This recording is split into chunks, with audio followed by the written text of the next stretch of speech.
need time to grow, learn the game, let the game slow down for them for real. But anytime you got players up under Flores, we've seen Flores take average players, make them good, make them great, period. So it's no questioning Flores's development or his development, player development structure. Come on, bro. Stop it for real. And so you put Zehemiah Vaughn in that system for another year. You even put hell Dwight McLaughlin. We can't forget about Dwight McLaughlin, aka Nudie. How Nudie gonna do type shit.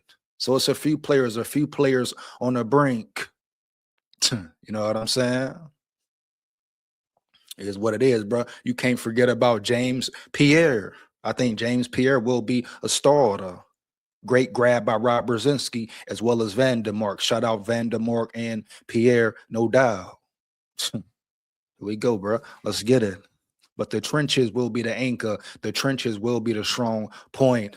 And I think we will see that clearly this year, and just pure domination at times. I think your depth chart, your starters, all can play ball, all can give you great reps, contribute in a high way. Come on, bro, for real. Then you get a nice mean rotation going. A real nice mean rotation, heavy. You got players coming in, coming out. All players who dogs who can rush the passer, stop the run. You got some players who can rush the passer better than stopping the run, maybe, but they still can stop the run efficiently. So it's not a major drop in talent or in efficiency, etc., production, etc. So the Vikings got something real good going around here for real. Can the players stay focused, stay out of trouble, first of all? But the player coach development, player coach relationships, are very important. Got to go back to it every damn time. What Nolan Bain Teasley said, What is your vision for the player? What is your vision for the team? Period. So every player on the field, every coach should know, hey, I got this certain vision for him, period, dog. No doubt. You know it. I know it. Here we go. Shout out Norse in the building. What he said, just stopping in before work. Shout out Norse, man. Have a good day at work, dog. No cap. You hear me? Heavy. SKOL VIKES. Here we go. Let's get it. Mm-hmm. No doubt. No doubt. Here we go. Oh, I know it ain't. I know it ain't. You rang who yang. You rang who yang. No Eddie tonight, who yang. You hear me? No doubt. SKOL VIKES. Here we go. Yeah. Here we go, man. Who in the building? Who in the building? Here we go. Top of the morning, fellas. SKOL. Shout out Blood Eagle Smeagol in the building. I repeat, shout out Blood Eagle Smeagol in the building. Heavy SKOL VIKES, bro. Here we go. Oh yeah. Let's get it. Let's word. Mm-hmm. So I'm gonna go ahead, dive in right quick.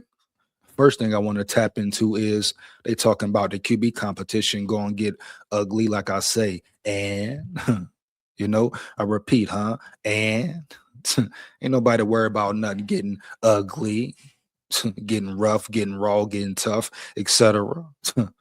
JJ McCarthy ready for the battle and the war. So you got to ask Murray, is he ready? Is he ready for the battle and the war? I mean, he crying already, bitching already. Well, he's not getting enough reps. It's not fair. It's not fair. Get up out of here, Jack. No cap. You hear? You go, man. Let's get to it. Give me 1 second here. Mm-hmm.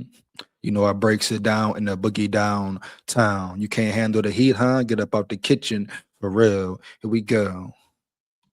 Mm-hmm. Boom. Let's get it. They talking about it's gonna get ugly. So what? Let it get ugly. Let it get horrific. And let's bang. Let's battle. Lock in 9. Go win. Period. Here we go. But may the best man win. Mm-hmm. Let's get to it. Here we go.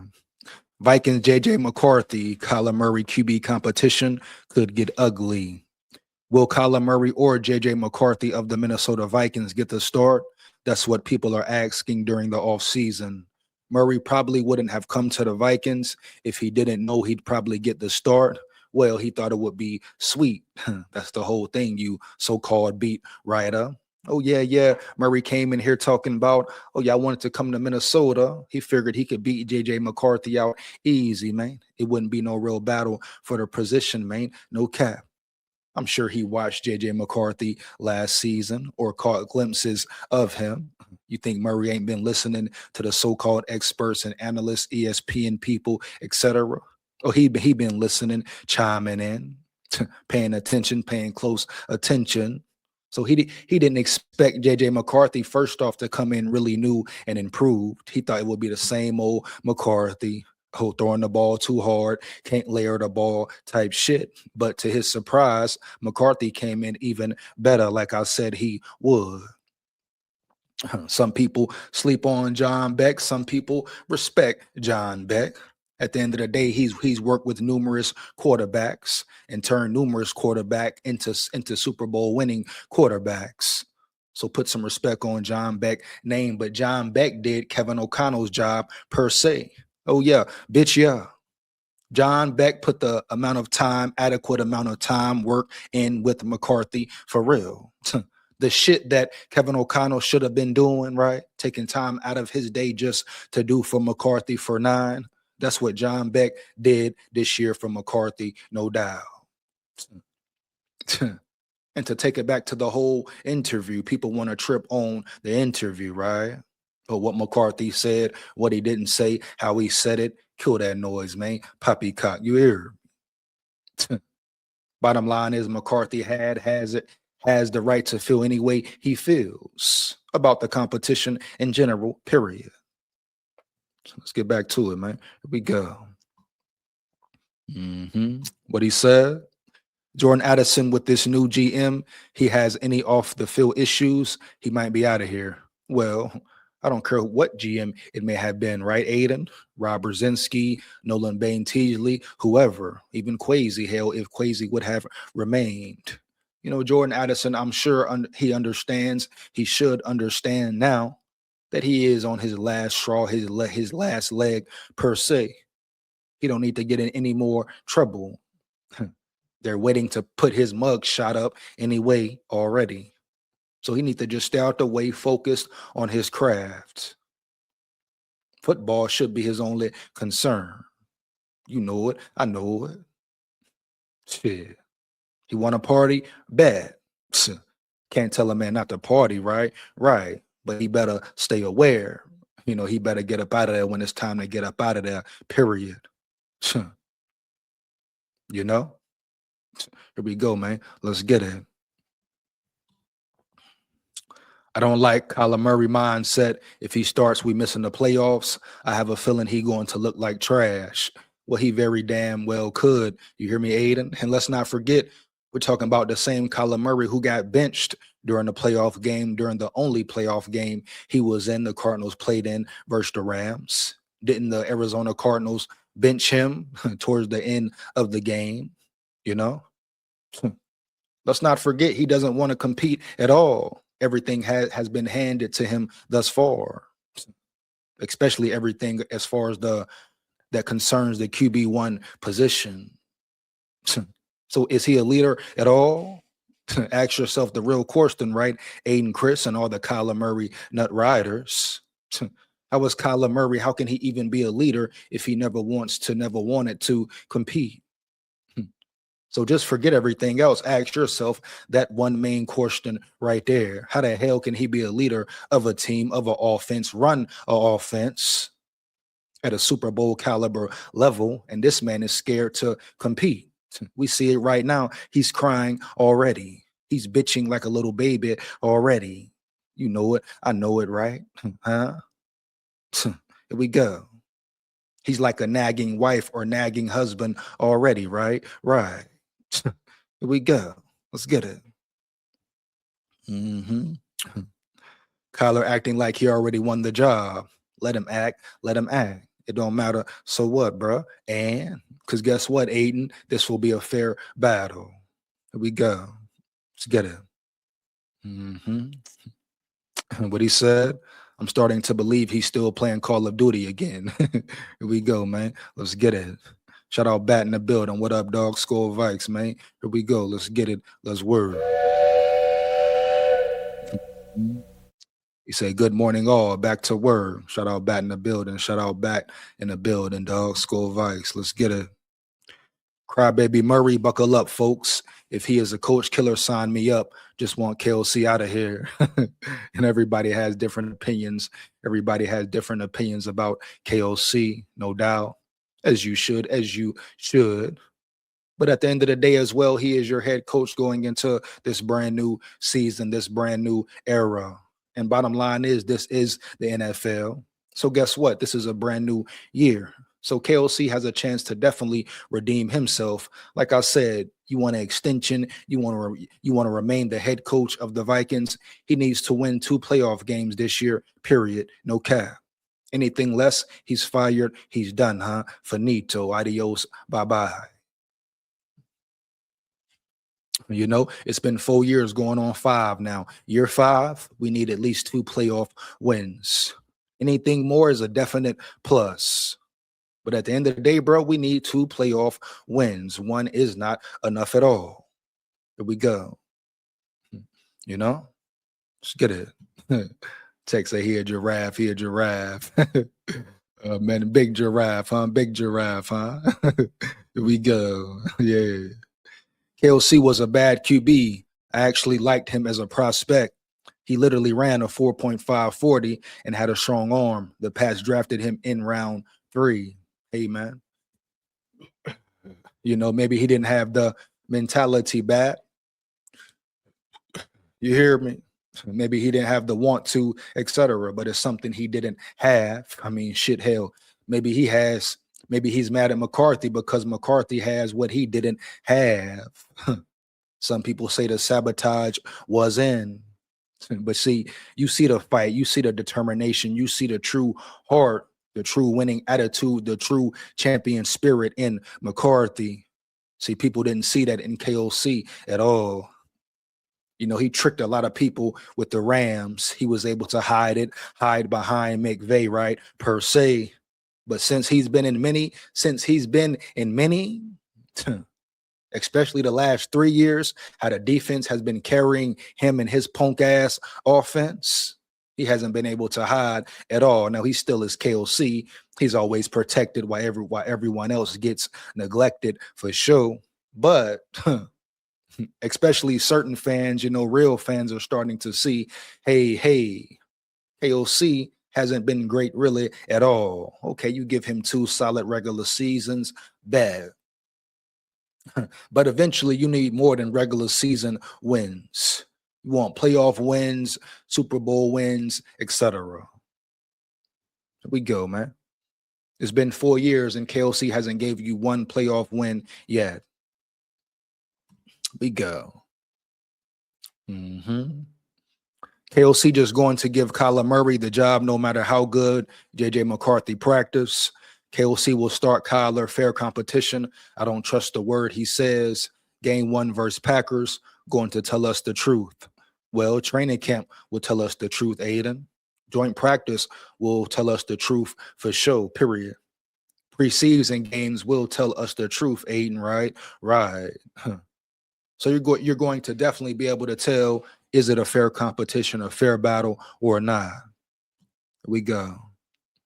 KOC pocket presence was even worse than Kirk's, bro. Wow, a damn shame. Let's get a. He was also famously shown being given the door in Jets' Hard Knock show. You know, it is what it is. It ain't what it ain't, man. Here we go. Let's get back to it. What? Hold on. What's up? We go back to it. Here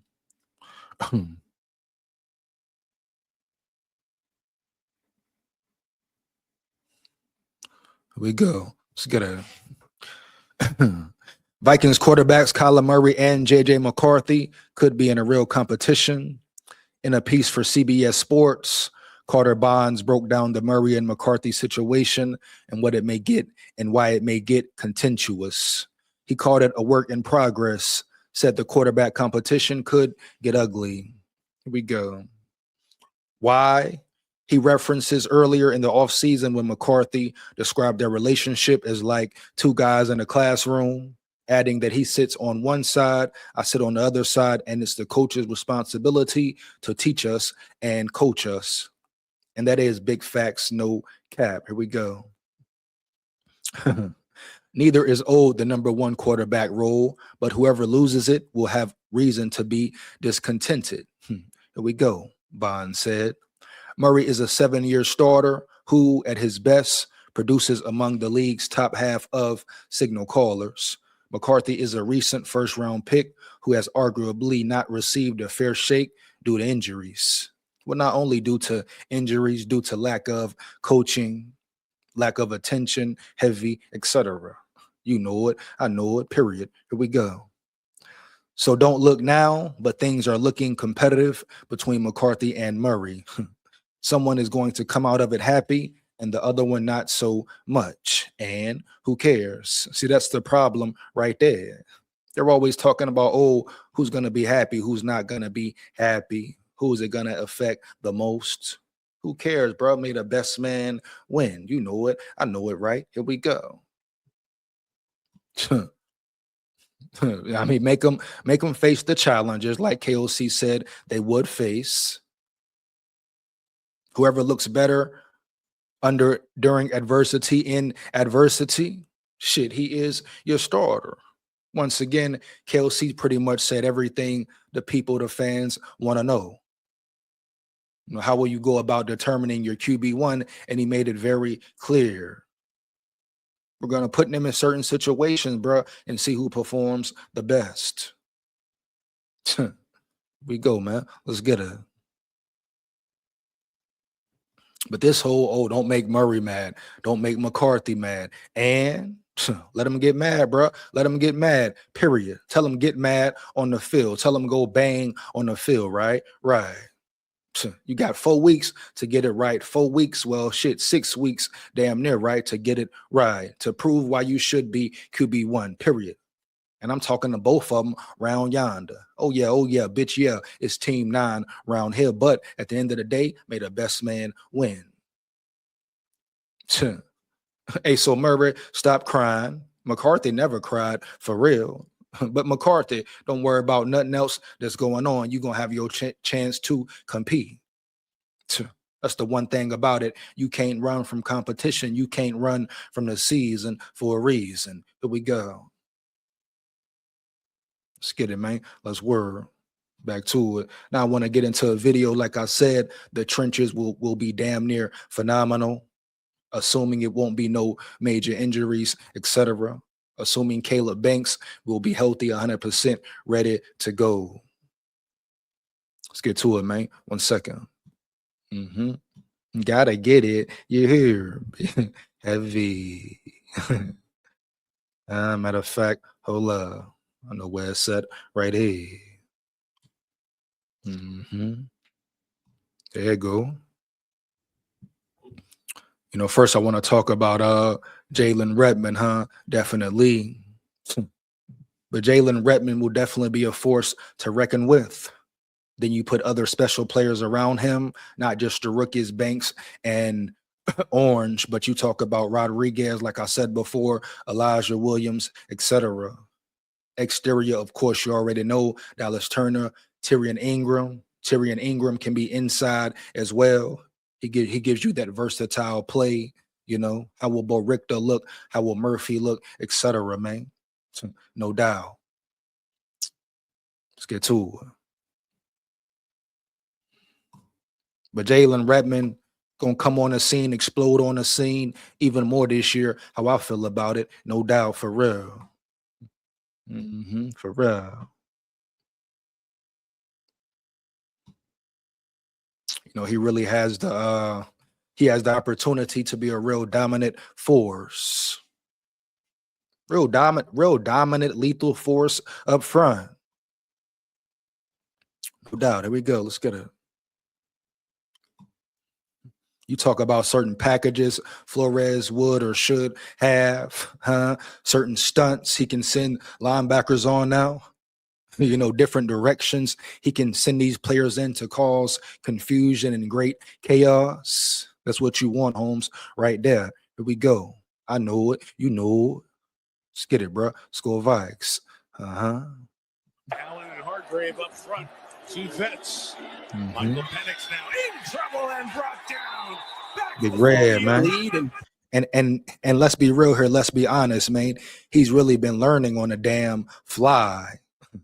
I mean, you know, Jalen Redmond, he's been producing on the fly, coming in, getting his opportunity, having to learn, react, perform fast. You know, he didn't have the luxury of having 2 years or 3 years to wait and see what happens. Hell no. He coming over from the CFL. He got to prove it right now, period, bruh. He wants some reps. He want to have a chance to make the team. He got to prove it right now. And that's exactly what he did, you know? He took full advantage of his opportunity, took full advantage and ran with it.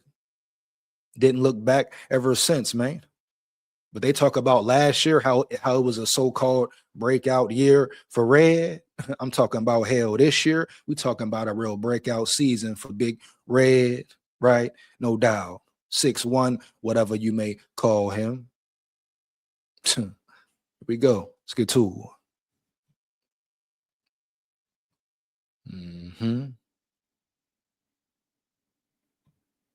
They went out and got a Hall of Famer.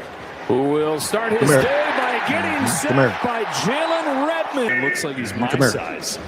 2nd and 5. Rogers gets down. It's the second sack of the game. Got to get inside the 5. It's only a 4-man rush. Still they get pressure, and still they get to go.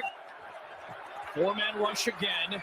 Daniels finally has some time, but nothing downfield. Has to launch it away. And that was damn near a coverage sack right there. 4-man rush. Daniels still has to move out of the pocket. Is able to escape the initial rush from Allen. Play clock winding down. Giants get the snap away. Dart on 4th down, wrapped up and sacked. I mean, what is he going in? Like only what, year 4? You know, year 3 or something like that. He's been in the system for what? How long?